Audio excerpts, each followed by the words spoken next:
Everybody, how are you? Hope you are doing well. We're getting ready for the Knicks and the Pacers, a pivotal game 5 at MSG, and then Minnesota and Denver has turned into a heck of a series with the home court advantage really not being an advantage. Denver lost 2 games at home, and then Minnesota had the table set, and Denver went up there and showed their championship pedigree, and they won games 3 and 4. So got to give them a lot of credit. All right. We would love your questions right here on the chat line. You see the QR code in the corner of your screen. You can hit that and come on and be more than happy to answer your questions, take your phone calls, whatever the case may be. So happy to have you here on If You Don't Like That. And then Rhino is going to be coming on with me a little bit later at 8 o'clock. All right. We'll do a show at 8 o'clock tonight, and we'll go over what's going on in the NBA, the Kings, and anything else. All right. Cody wants to know, do I think that Drew Lock can beat out Daniel Jones to start week 1? Not a possibility. The only way that could possibly happen is if Daniel Jones, with his injury, is not good to go. That's it. Other than that, not possible.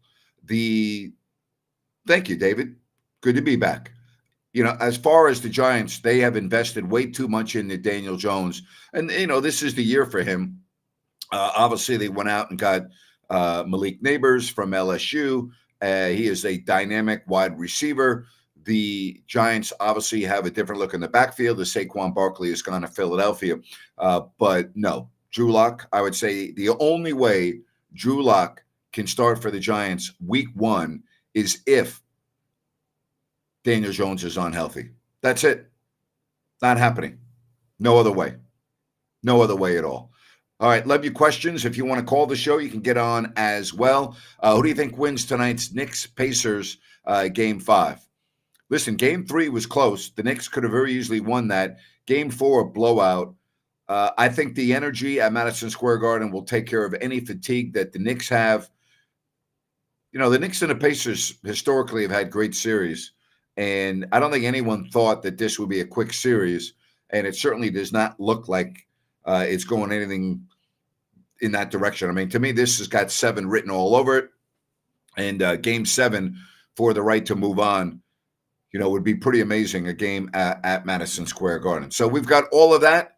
Anything else that's going on? I did a rant on this morning. I am so sick and tired of the racial profiling, and this person is getting this attention because they're white or because they're black. And, it's so sad.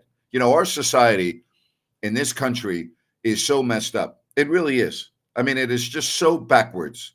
It's so backwards. The Caitlin Clark, she's getting this because she's white nonsense. I mean, it's just unbelievable. I mean, this country's a mess. It really is. All right, John says, I think the Knicks win tonight. But the series is still up for grabs. Yep, tied at 2-2. No doubt about that. All right. Dave, thank you. Are your shirts and hats available yet?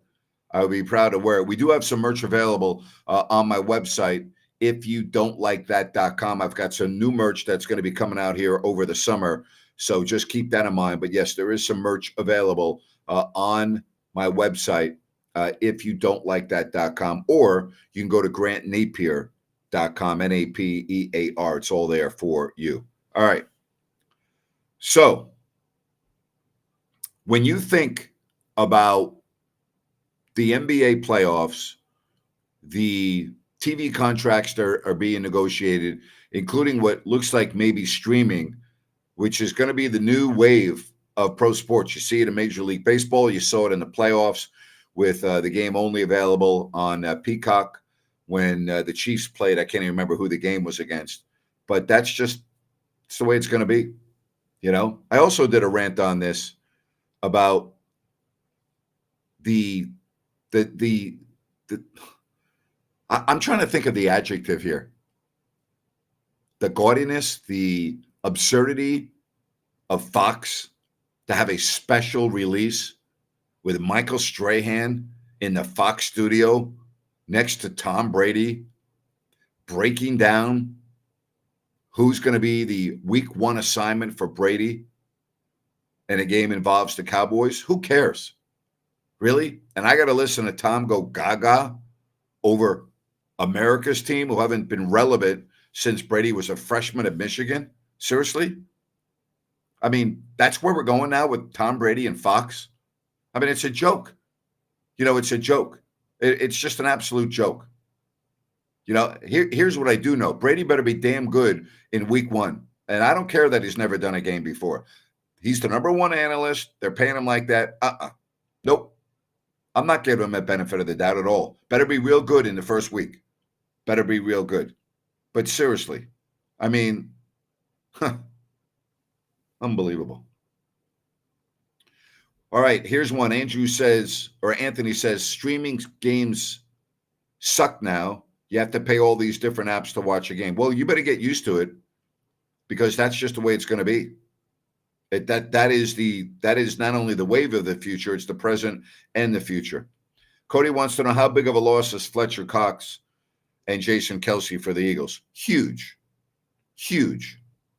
I mean, they're staples. They're iconic figures in Philadelphia and for the Eagles. So, yeah, huge. And I think not having Kelce at center is a lot bigger than some people think. I think that is huge.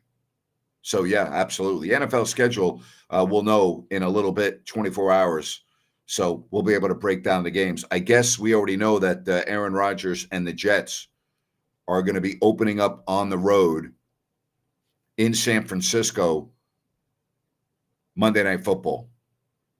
It's a hell of a start. Jets at the 49ers to open up the season. Pretty good, pretty good. I mean, it's a good Monday night game. I mean, you got to admit, you got to admit. But I don't know about you, but I don't need to see Michael Strahan on Fox break down for Tom Brady, who his week 1 assignment's going to be, as a surprise. Really? Like, do we care about that?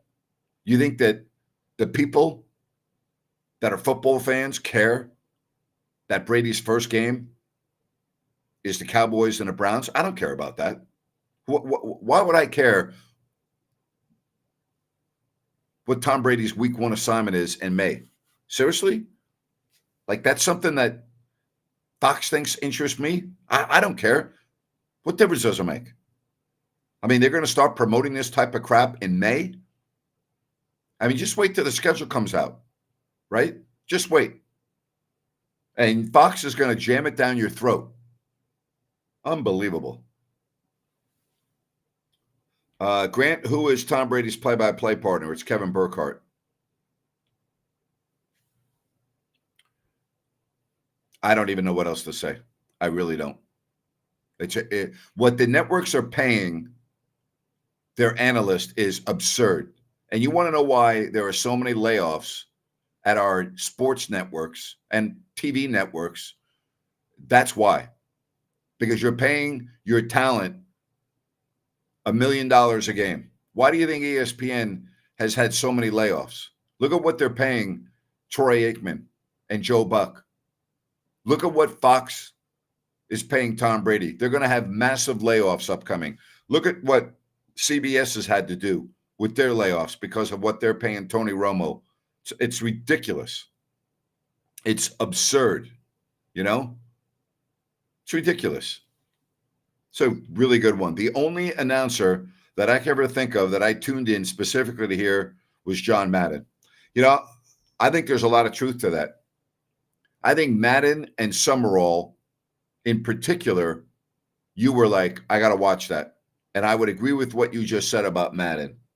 You'd probably watch the game regardless of who was playing, even if you didn't like the teams, just to hear John Madden. I think there's a lot of truth to that. I don't know of anybody that says, I got to watch the game on CBS because of Tony Romo. Seriously. Maybe Tony Romo's wife? And listen, do I think there will be a lot of tune-ins to Brady on week 1? Yeah. But people are going to be watching that game regardless of whether you or me are announcing a game. But yeah, I do think Brady will get a lot of hits early on. And he's going to be critiqued like you can't believe. And he better be damn good. He better be damn good. Now, they'll give him a preseason game, but, Cody says, I love listening to Kevin Harlan call football, TV, or radio. Awesome job. He's a high energy announcer. I like high energy announcers. I don't like how do I want to say this I don't like, particularly on radio, that's why I'm not a Brian Anderson NBA fan. I think Brian Anderson is one of the best, if not best, baseball announcers I've heard. I think he and Dan Schulman are great. Like if you give me a baseball game and Dan Schulman or Brian Anderson are announcing it, I'm happy as a lark. I don't want to hear Brian Anderson on TNT do basketball. He's good, but he's not anything more than good. On baseball, he's great. He doesn't have the excitement. He doesn't have the energy, in my opinion, for basketball. Kevin Harlan is an energy guy. Like if I owned a team or a network, I would never hire anything other than high energy announcers. Wouldn't do it. Wouldn't do it. There are a lot of network announcers. There's no way I would have on my roster. No way. No way. Not happening. Just not. If I was CBS, Ian Eagle would be my number one guy. No doubt about it. No doubt about it. He would be my number one guy. I think he's the best that CBS has. Just the way I am. All right, keep the questions coming along. Don't forget that I will be here with Rhino coming up at 8 o'clock. Knicks and Pacers have tipped it off at MSG, and that place is just rocking, rocking. So Pacers off to a quick start at 16-9. John says, I would tune into any game if you were announcing it, Grant. You were missed greatly. Thank you, buddy. I appreciate that. Cody says, I used to enjoy Tom Brenneman on Fox calling games. I thought Tom was very solid. Excellent baseball announcer, basketball, football. I mean, he did all the sports. Yeah, I would agree with you. And I like versatility. Kevin Harlan can do a variety of sports. Kenny Albert, Ian Eagle, Mike Breen, all these guys can do, multiple sports. So I always teach young broadcasters, don't limit yourself to just doing one sport. Do them all. Do as many as you can because you never know where your opportunity is going to come. I wanted to be a hockey announcer. I announced hockey. I didn't announce much basketball in college. And after college, I was announcing hockey all the time. I wanted to be a hockey announcer. Well, the NBA fell in my lap. And I'm like, well, okay, I've done basketball. It's not like I haven't done it. I've been practicing since I was literally in grade school. So, yeah, I wanted to do hockey. Not that doing basketball was bad or anything, but it wasn't my wish when I was younger. I wanted to do hockey. And I did hockey, which I was very fortunate of, John thinks that Charles Davis is one of the best. I would agree with you, Vincent, Mark Jones is the reason why the mute button was invented. I've never understood how Mark Jones has made it to the network level. I've never understood that. I used to watch games on ESPN, football or basketball, and when I saw the announce team and it was Mark Jones, I would be like, oh, no.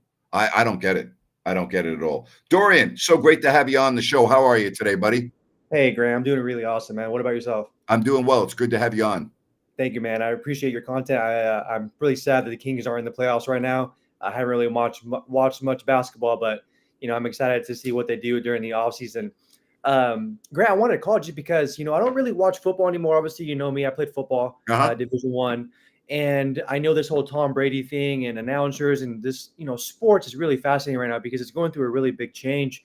But from you being in NBA for 32 years, calling games, how does it make you feel when someone like Tom Brady, obviously a great athlete, one of the best quarterbacks to ever play football, kind of assumes this number one role as a broadcaster now with no broadcast experience? I'm sure he's getting trained right now on, proper etiquette on how to talk on TV and stuff like that. But what are your kind of thoughts on that when someone like that just gets the opportunity to call, important games without any experience like that? Well, first of all, it's different when you're an analyst as opposed to a play-by-play announcer. That could Okay. not possibly happen as a play-by-play announcer, and it's never happened, and it never will happen. Yeah. So there's that. But listen, it doesn't bother me if he's good. Okay. Okay. What bothers me are the network executives, the folks that run particularly local sports networks, such as you have in California with NBC Sports Bay Area and NBC Sports California. They put the worst damn talent in the world on their studio shows. I mean, their Okay. studio shows are embarrassing. Yeah. Just because somebody is a former athlete, they think they Yeah. can step in and be good. But the people that run those networks don't seem to care whether the individual can put together a cohesive sentence. Sure. And it's embarrassing. Yeah. The network level, we've seen many examples of networks go out and throw big dollars at big names, and they don't even make it through a year. We see it repeatedly. I don't understand a lot of the decision making that goes on when it comes to hiring talent. It's Totally. mystifying to me. It really is. Not only as an analyst doing live games, but studio shows. Like Yeah. I don't quite get it. I don't understand it. Um, I'm. You're right. We are in a crazy time. They're paying big dollars, and it just seems to me that if you have a name, it really doesn't matter if you can put a cohesive sentence together. If you want to do the job, we'll hire you. For Yeah. instance, why would any network hire Marshawn Lynch? Okay, why would any network put him on TV based on his drunk driving records, his record as a whole, never talking to the media throughout his entire career with Seattle? Why would the media all of a sudden say, when I mean media, why would a network all of a sudden say, that's the guy that we want? It doesn't Yeah. make any sense whatsoever. It's ridiculous. It It's just absurd. seems, yeah, it just seems that sports nowadays are hiring personalities as opposed to hiring people with credentials, people with Yep. education, people that have all this experience just because these people were high level athletes, which, I guess from a business standpoint, it creates more viewers, it creates maybe a short term kind of viewership cash grab. But I think in the long term, I don't know if that's right. If being with someone like you that has 32 years of calling NBA games, whether you're play by play or you're an analyst. Like, for instance, I've been watching a little bit of Giants baseball again, and they have Sergio Romo over there every once in a while. He's just not very good. He's just, at least from my perspective, I have you can not heard him. tell. Is he struggling? Yeah, you can tell he's kind of struggling. He doesn't really look at the camera. He's just Yeah. kind of like, he's not really trained on those aspects of it, and when somebody Well, like part of the yourself, problem is, and I've said this because I worked for that company in the Bay Area, they don't have yeah, anybody within the walls of their network that has any understanding of sports broadcasting. I worked there, so I can say that with a great deal of confidence. When I mean I worked there, I didn't get paid by them, but I sure. knew all the people. They have no idea what they're doing. They don't have any idea about talent. They don't have any idea about live broad. It's embarrassing that Yeah, a regional sports network in a market like San Francisco could be so clueless about sports broadcasting. It's embarrassing. And I used yeah, to have conversations with people about it, and I would go, "How does that person have that job? They don't have any idea what the hell they're talking about, and yet they would be in a high profile position involving talent." And I'm like, that person doesn't have any clue what they're doing. I used to say yeah, that to my producer and director of the Kings on a repeated basis. I go, it's awful. It's embarrassing. sure. Before I leave, Grant, I'm not really so much educated on what's going on with the TV stuff and all the rights and who's winning, who's the bids and stuff like that. But I've seen that inside the NBA might not be a thing anymore after Correct. next year. What are your thoughts on that? Being that it's been such a long-standing kind of program, and obviously change, it needs to happen, right? Regardless of when it happens. But what are your thoughts on that? Well, I think anytime you have a great entity, regardless of what it may be, and it disappears, like for instance, I think it's sad that CBS is losing the SEC to ESPN. When I think of the SEC football, I think of Vern Lundquist, right? I think of Gary Danielson now after Vern left. And I think of the the the Brad Nessler and Gary Danielson. I think of fixtures. I think of CBS. Like to me, CBS and the SEC always like. But we Oklahoma and Nebraska used to be the biggest rivalry or one of the biggest rivalries in college football when I was growing up. That doesn't happen anymore. All right. Sure. I mean, things change, but if TNT loses out, which it appears that they're going to, Charles Barkley will probably move over to NBC or whomever it is. Ernie Yeah. Johnson is staying with Turner. He's not leaving. So Ernie, to me, is I guess the straw that stirs that drink. I mean, he's perfect for that show. Shaq probably wouldn't move.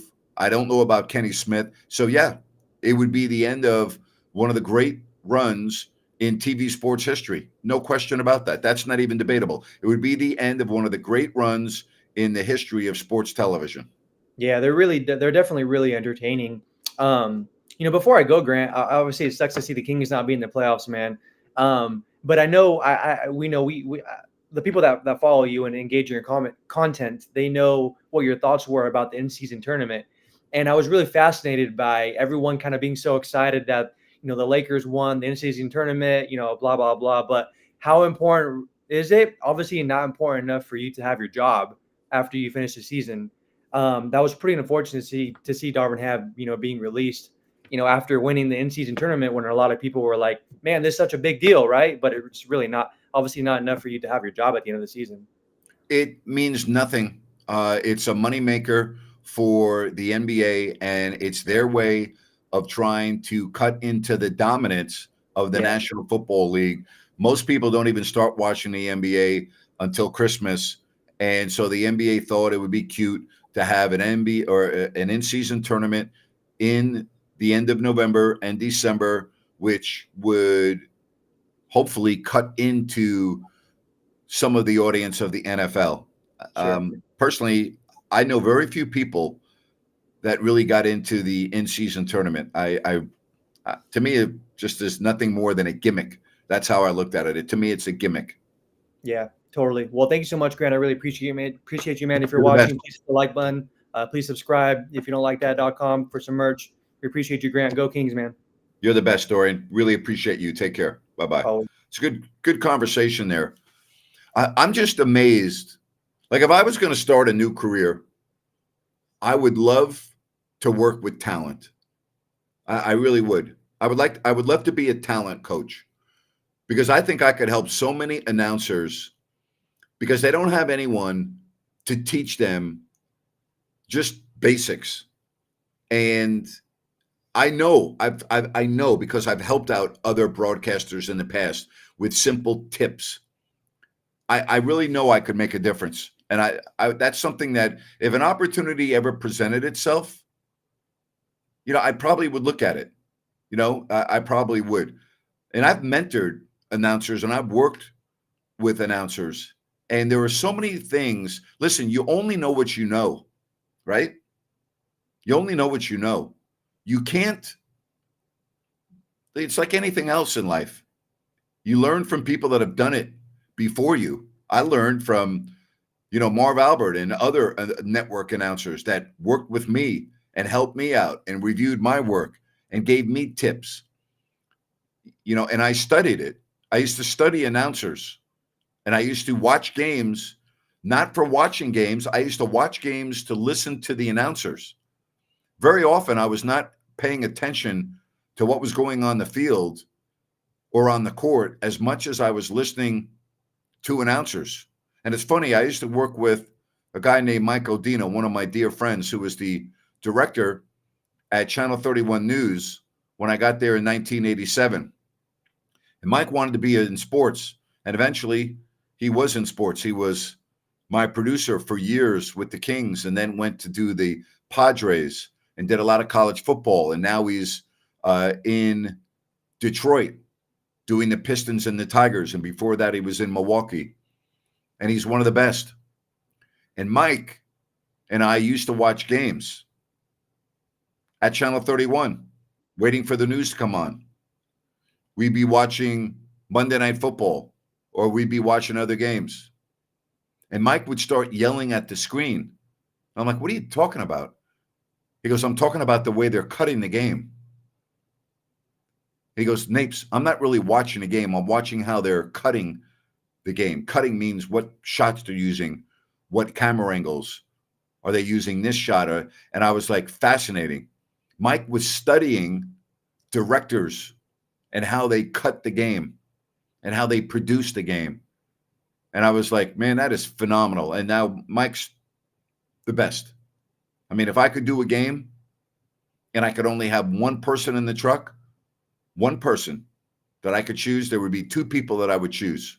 Okay. I would choose Mike Odino and Mike Bird. Okay. If I had those two in the truck, I would know that I don't have to worry about anything. Anything that happens will be taken care of.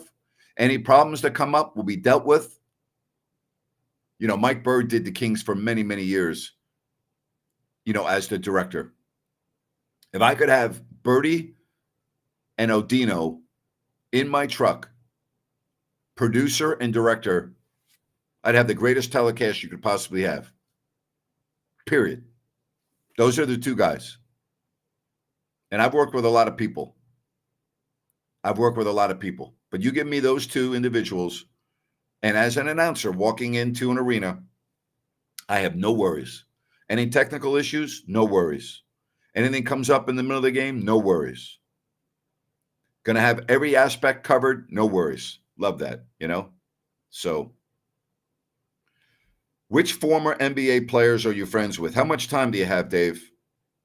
It would take me a long time to list all of my friends former in the NBA. They are numerous. Still stay in touch with them and still see them from time to time. Probably been the best part of my life, the friendships that I've met from guys that I work with.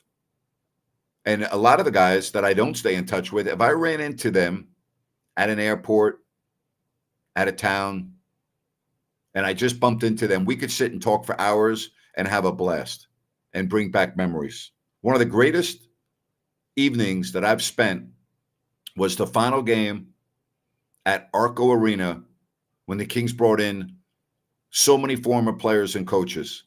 And we had a get together the night before and talking to Walt Williams and Spud and Dwayne Carswell, you know, Joe Klein. I mean, I can go on and on. LaSalle Thompson. I mean, it was like we had never been apart, the whole group. Jerry Reynolds was, you know, a part of all of that. That was one of the great nights, seeing guys that I had not seen in a long time. What a fun night. Hey, he says, Greg Ostertag, LOL. I love Tag. Great guy. Love Greg Ostertag. I'm still friends with Tag. Love him. Great guy. If I ran into Greg Ostertag right now, we could sit down and we could just sit there and laugh our asses off for hours if I ran into Tag right now. Okay? In a heartbeat. Antoine Carr. Big dog. One of the best. Love Big Dog. Number 35 rather. Antoine Carr. Big number 35. Love dog. Played his ass off every night. Love that man. Absolutely. All right. Let's get to Condog. Condog, what's going on? Hey Grant. So I wanted to like kind of double down on like the networks getting like, especially like ESPN getting more college football on their network, because there's only so many games they can put on, let's say like a 9 o'clock or 12 o'clock slot, where you're fighting with your own conferences to get the TV slot, because which game gets the ESPN, which one gets the ESPNU or the ESPN2, and then one league's going to feel shafted that they're getting bumped down, and the other league's going to be, you know, which most likely will be the SEC on the ESPN network. And so the ACC would probably get the shaft down, and then vice versa with like the Big 12 and other stuff. Where if SEC was still on CBS, it would get the CBS at that slot, And then you would also be able to switch between like the ACC game at 9 during the commercial breaks and stuff, which is what I love when, multiple games are on. Well, the SEC is the king of college football, and we all know that. And so they're always going to be in prime time. They're always going to get that prime afternoon or evening slate. They're always going to have the big game. And then after that, it's the Big Ten. And then after that, I'm not sure how they divvy it up, but I'm not really sure, how it's determined, what game goes where. But it's college football is pretty complex because there are so many games to televise. And, from the time you wake up in the morning until even after you go to bed, there are games being played all day long on various networks. So I've never really understood, I do know that certain networks have certain conferences. I get that. But, Fox has got their big game on Saturday with Gus Johnson and Joel Klatt. I don't know how the hell it's all done, but it's hard to. I know one thing: you can't watch all the games. It's almost impossible. Yeah, you can't watch all the games at once, but I do. I hate commercials because they're usually almost always the same commercial that's packaged and reran. So I've seen one, I've seen it 1,000 times. So the more options I have, the more I can click in between commercial breaks and stuff. And usually after breaks, so then I'll switch to whatever the closest game is, whichever one's interesting me the most. Yep. But again, I just feel like it's going to dilute it for me because now I'm going to have a package that has, every ESPN available option because I'm not going to have a CBS game. Well, again, I think college football is already unbelievably diluted, but I'm with you, buddy. Thanks very much for the call. We'll talk to you soon. If you want to call the show, you have the QR code. You can hit that. You can send me a message on the chat line, and we can talk about a lot of other things. All right. So the Knicks, who were trailing, now have taken the lead of 33-29. Well, I don't think this is going to happen, but thank you for the love. The Kings should be flying Grant out and having him at courtside and honoring him. Instead, they act like he doesn't even exist because he said all lives matter. Disgusting. I would agree with you. It is disgusting. It is disgusting. And I'm very grateful that my lawsuit is progressing, and I'm hoping that we have the end result here before the end of the calendar year, All right.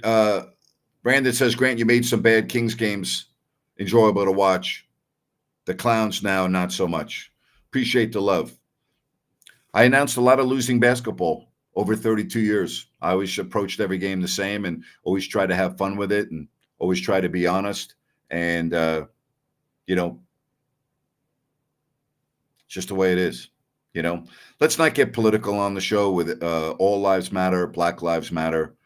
Zach, I don't want to go there.